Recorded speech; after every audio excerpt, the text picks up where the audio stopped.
isiisanis dhabee ilmaan isaa odoo hin argin manatti galuun isaa hamilee nama dhaa jechuudha. Dhugumatti hamilee na dha'ee jechuudha. Akka manatti gaddi Saidoo gadda kiyya ta'e na mul'ate jechuudha. Har'aan booda isiin gabbaatee haasaya afaanii osoo hin taane Sumayyaan imimmaan boottee dhiifama ayyuu si gaafattee ka darbe sun dhiifama tuni dhugaadha. Saidoo ilmaan keetti wal si garsiisa. Anaafatis walitti araaramna siin jettee iyyuu dubbii isii jalaa fudhattee gurra kennitee fi hin dhagahin kanaan booda babaakii. Qalbii isaa cabsite kana sillee waan qalbii si cabsuu rabbiin nu haa agarsiisu. Qalbiin tee immoo cabxee akka ati har'a qalbii Saidoo cabsitee argine kanatti qalbiin teellee cabxee guyyaa tokko si arguuf hin eeggannaa jechuudha.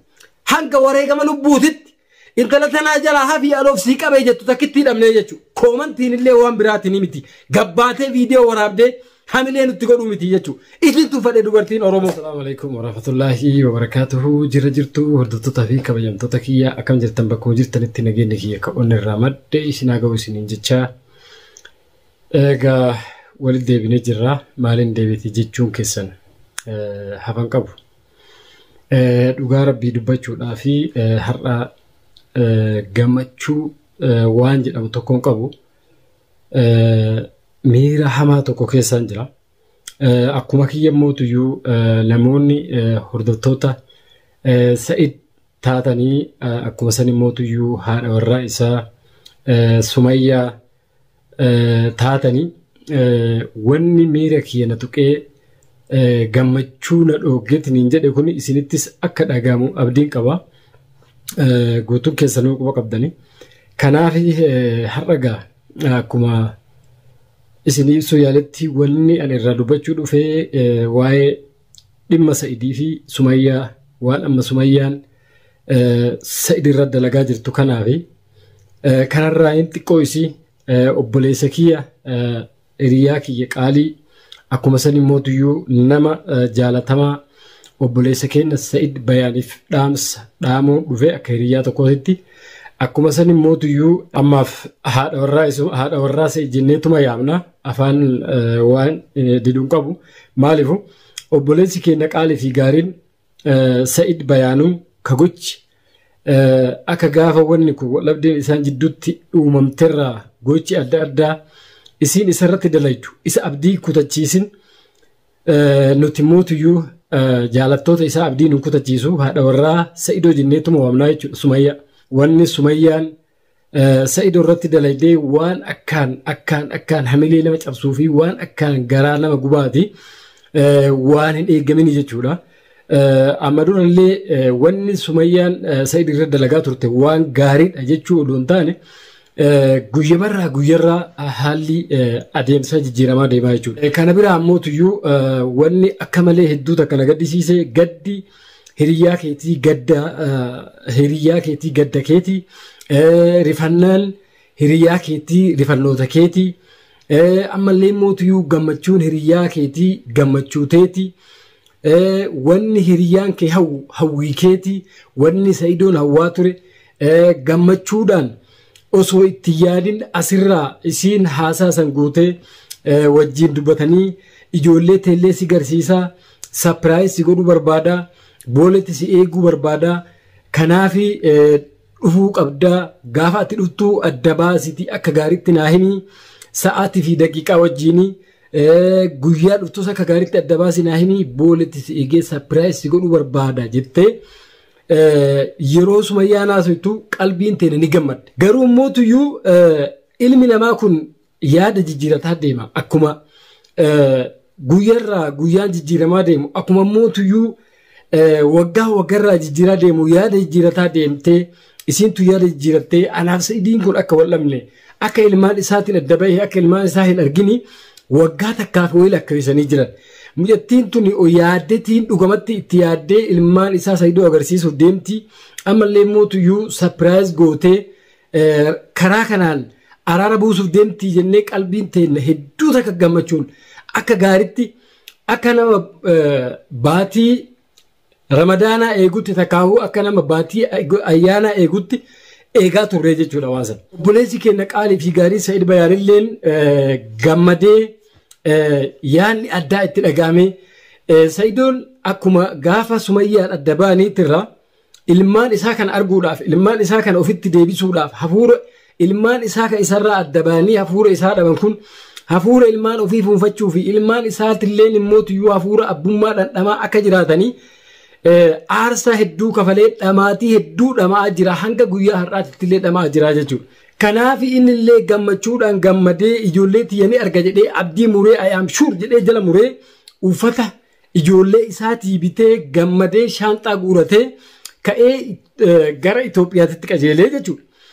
Kanaaf akkuma isin argaa turtanii wanni akkaan hamilee lama dhawu wanni akkaan miira hin taane keessa nama seensisu sa'aatii 7tti boolee dhaqee jedhe boolii Itoophiyaa dhaqee jedhe Sa'idoon aduu san keessa akka isin agartanitti shaanxaa ofiitii fi waan silaa barbaachisu ka fudhatee deemi qabatee aduu san keessa akkasitti taa'ee dhaabbatee qalbiin isaa jaalala ilmaan isaatiin wal arguu ilmaan isaa arguuf goggaate wayin immoo hawwaa turte san gammachuudhaan ilmaan ofii argee qeebaluudhaaf akkuma san immoo tuyyuu haadha warraa isaa hoggaa takka wal dhabanii addaan fagaatanii walitti deebina carraa kanaan rabbi walitti nu deebisee araarri jidduu keenyatti bu'ee bultii teenya dachaanaa ka jedhu hamileen akkasii isa keessa waan jiruuf aduu san keessa dhaabbatee eegaa oolee jechuudha intaratan yeroo akkasitti aduu san keessa dhaabbatee aduun akkasitti isa dhuydee ta'abii meeqa dheebuu meeqa argee waan silaa hawwe waan silaa qalbiin isaa arguuf hawwaa turte san osoo hin argatin ta'abiin sun guutuun isarra gahee aarsaa guutuu san kafalee ka'ee isii sanis dhabee ilmaan isaa odoo hin argin manatti galuun isaa hamilee nama dhaa jechuudha dhugumatti hamilee na dha'ee jechuudha akka manatti gaddi Sa'idoo gadda kiyya ta'ee nama mul'ate jechuudha. Dhugaa rabbii dubbachuudhaaf imimmaan illee qabachuu dadhabe waggaa inni akkasitti aduu keessa taa'ee isii eegusan jechuudha. Kanaaf immoo tuyyuu dhaamsi kiyya ka'an akka obbolummaatti Sa'id Bayaaniif qabu Sa'id Bayaan akka dhiiraatti hanga nama hayyuu tokkoo akka dhiira jabaa tokkootitti aarsaa kafaltee jirta. Waggaa tokkoof aarsaa kafalte jaarraa keenya kana keessa namni akka ati waan ati dalayte aarsaa ati kafalte kana kafalu hin jiru. Baabaa kiyya dhugatti aarsaa kafalte ilmaan keetillee aarsaa kafalte ati ammallee immoo ilmaan keetiif abbaa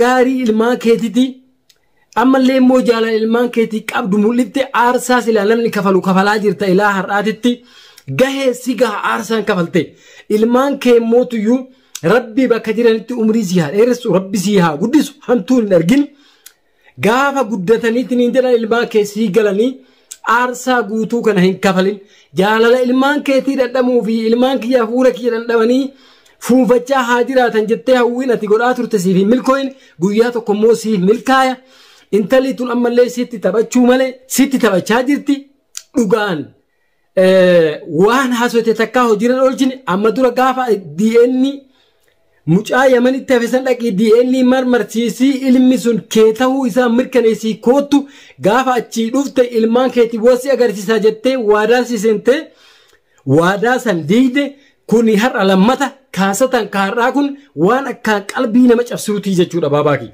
Kanaaf abdii irraa kutadhu baabaa kiyya intalli Oromoo haadha takka jala sagalii jira akkuma Oromoon jette. Namni dhiiga namummaa namaa hin qabne namaa hin dhiigu jedhan har'a silaa intalli tun intala Oromoo tafoon keetii ta dhiiga keetii dhiigni keessa yoo muran wal fakkaatu silaa taate akkanas ittiin taphattu. Akkanatti immoo tuyyuu jaalala ilmaan keetiitii fi jaalala keellee addaan kuttee siifi ilmaan kee addaan facaaftee akka ilmaan kee dhoobataa jiraatan yeroo dheeraa abbaan keenya yoom dhufa jedhanii si hawwaa ganama galgala hawwiidhaan si eegan namni godhe isii tana. Sumayyaan intala dubartii garaan isii fannootaa fi raahmata jedhamu takka hin qabne sitti taphachaa jirti.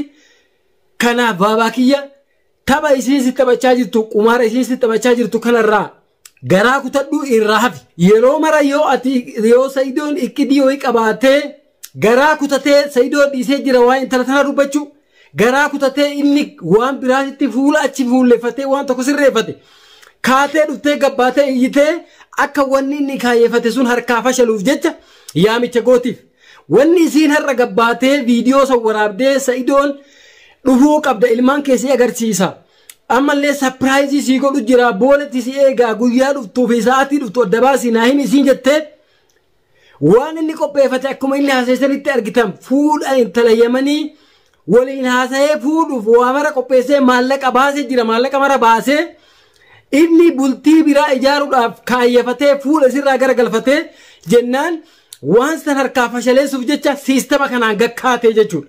Akka inni bultii ijaaratee gattaa'ee qalbiin isaa raahan hin jiraanne raahaa dhoogite akka inni ilmaan isaatii wal argee ilmaan isaa wajjin gammachuun jaalala ilmaan isaatii qoodee raahaa hin arganne raahaa isa dhoogite aarsaa namni kafalle kafalchiisaa jirti jechuudha.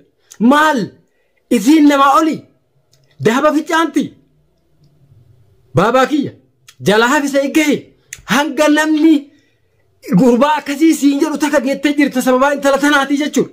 Aarsaa ati kafalaa jirtu dhugaa immoo ni beekaan akka kiyyatti akkana fakkaatutti ni beeka naa galaasi. Kana guutuu wanni imaana si dhoogee abdii isirraa kutachuu si dhoogee waan isiin jettu jala si oofu jaalala ilmaan keetii qabdu ilmaan kee waa takkaan ta'an hidhalta ammallee kabiraallee dhalta sagal dhaluu dandeetta tabiraatirra. Wanni ati isii tanarraa garaa kutattee yeroo mara filima isiin sirra dalidduuf takka hin jiru garaa irraa kutadhuu siin jala dhaamsa hiriyyaa keetiyaatti akka hiriyyaatti asii dhaamu baaba. Har'aan booda yoo isiin gabbaatee haasaya afaanii osoo hin taane Sumayyaan imimmaan boottee dhiifama iyyuu si gaafattee ka darbe sun dhiifama tuni dhugaadha Saidoo ilmaan keetii wasi garsiisa. Anaafatis walitti araaramna siin jettee iyyuu dubbii isii jalaa fudhattee gurra kennitee fi hin dhageen kanaan booda baabaa.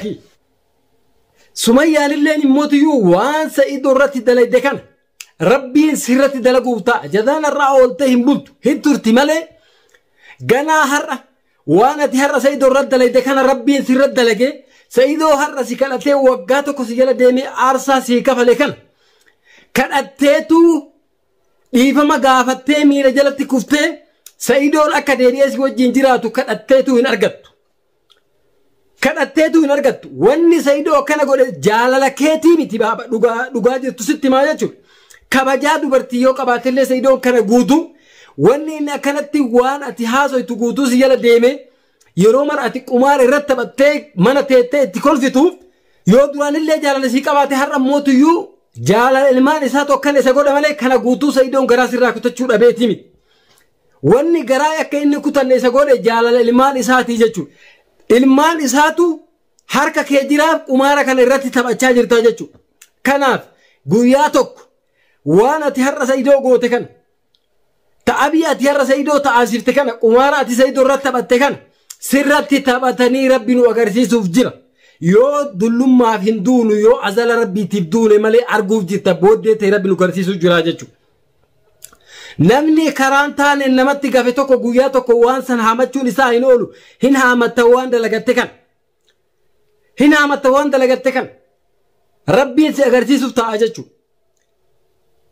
Nama akka dubartii akka keetii takkuma rabbi na agarsiisee hin beekuu jechuudha. Dubartii akka keetii garaa jabaattu hamtuu tasharriin guutamte ta gara jabummaan guutamte jechuudha. Ilmi namaa yeelloo qaanfachuu waan jedhamu takka gara laafummaa akka namummaatti qaba. Ati gara laafummaa fi raahmatummaa waan jedhu rabbii surraa fuudhee jechuudha. Raahmata waan jedhamu rabbiin ammallee ollaa keetuun bulchinii jechuudha. Kanaaf namni waan kanallee duuba taa'ee akkana godhi akkana gootu malee akkana godhi yoo akkana goote akkana godhi yoo inni waan akkana yaadee kaayyoo san bakkaan gaachuuf deeme waan akkanaatiin itti dhufiitti harkaa fashalti. Jedhee mala sii dha'ullee yoo kasii wajjin jiraatu taate isa sanillee bultii isaa bultii ooyituu rabbi akkan goone du'aa itti kadhannaa jechuudha. Bultii ooyituu rabbiin godhuuf. Kanaaf wanni ati dalayde dhugaan hamilee nu dhaye Saidoo qofaa miti akka hiriyyaa isaatitti akka namummaatitti hiriyyaa wanni ati dalayde hamilee nu dhaye hamileen ati har'a Saidoo irratti dalayde qalbii isaa cabsite kana sillee waan qalbii si cabsuu rabbiin nu haa agarsiisu. Qalbiin tee immoo cabxee akka ati har'a qalbii Saidoo cabsitee argine kanatti qalbiin teellee cabxee guyyaa tokko si arguuf hin eeggannaa jechuudha. Kanaaf Saidoo intala tana jala hafi baabaa kiyya si wajjin qaanfanne dhugaa rabbii dubbachuuf si jala qaanfannee jirra. Ati gara laafummaa keetu kana guutuu si godha. Rahmatummaa ati namaa qabdu kana guutuu si godha. Gara jabummaa waan jedhamu hin uumamne gara jabummaa waan jedhamu rabbi siin kennine garuu intalli Sumayyaa jedhaniin ka rabbi garaa isii akka dhagaatitti jabeesse obboleessa wajjillee waan dhalatte natti fakkaatu abbama isiitillee rahmata waan qabdu natti fakkaatu silaa intalli abbaa ofiitii kabajaa qabdu ilma dhiiraa kamiifuu kabajaa qabdii jechuudha abbaa warraa jechuun kabajamaa yoo waan feete taate yoo waan feete wal dhabbeen ka kana olii ka jiraatu taate maqaa abbaa warrummaa jedhamuun kabajaa kennuufii qabdaa turte Sumayyaan silaa har'a Sayyidii kabajaa kana guutuu sirraa dhabde biraa dhabde intala kana guutuu sirra dalagaa jirtu wanni ati jala deemtuuf hin jiru ofillee hin qaafachiisin ofillee hin tuffachiisin namoota meeqatu jaalattoonni kee waan ati sirratti dalagamaa jiruu fi qalbiin si cabxee har'a qalbiin si cabxee argine kana si wajjin qalbiin cabxee yeroo hedduu qalbiin ofillee cabxee nullee qalbiin nu cabsin baaba qalbiin tee cabuun qalbiin nu cabseetiin waan goonu wallaallee akka itti dubbannuu fi akka itti dhiibnu wallaallee jechuudha ani immoo sila wanni takka huma intallummaantu Sayyiduu irratti dalagaa jirtu dubartiin Oromoo intalli Oromoo sabboontuun Oromoo meeqa kamtu jira yoo bareedumallee taate intala Sumayyaa jedhanii intala gatteessiftu har'a intaluma takka ta Oromoo ta wanni intalli tu Sayyiduu irratti dalagaa jirtu argaa jirtu ganamu argaa jirtu ka'umsarraa waan kana argaa jirtu akkamitti of qabdee ofiitii Sayyidoo of kennitee osoo lubbuun nuti jirru ilma Oromoo sabboona Oromoo akkamitti intalli tun akkana gooti jettanii hamileen isinitti dhagahame gabbaatanii taphaarra intalli tun Sayyidoo irratti taphattu tana qumaarii kana daangaa itti godhuu dhabdan ka jedhu dhugamatti nuti dhalaan Oromoo ni jirti wanni jedhu qalbii kiyya keessa na dhufe jechuudha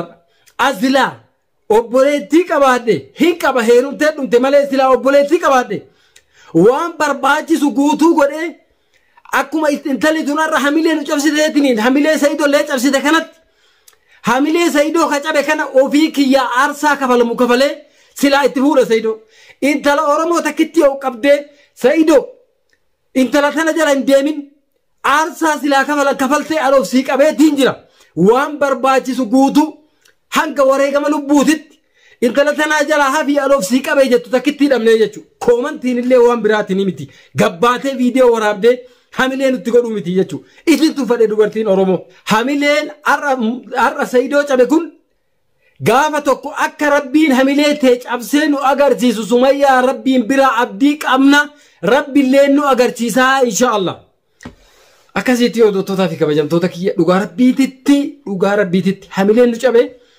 hamilee obboleessa keenya Sa'iid Bayaan cabxe tan ammoo akka godhee waan gammachiisan waan hamilee isaa cabxe tan fayyisa rabbiin maalin akka isaa kafalu abdii rabbi irraa qabna inshaallah rabbiin waan inni yaade fi yaada muraada isaa haga'u bakkuma jirtanitti du'aa'ii keessanii bira dhaabbadhaa isiniin jecha har'aaf haganuma dhaamsa obboleessa kiyyaa qaba hanga ammootuyyuu viidiyoo biraatiin boriiftaan maaltu taallee hin beeknu walitti dachaanutti bakkuma jirtanitti nagaa keessa naa jiraadhaa isiniin jecha assalamu alaikum warahmatullahi wabarakatuh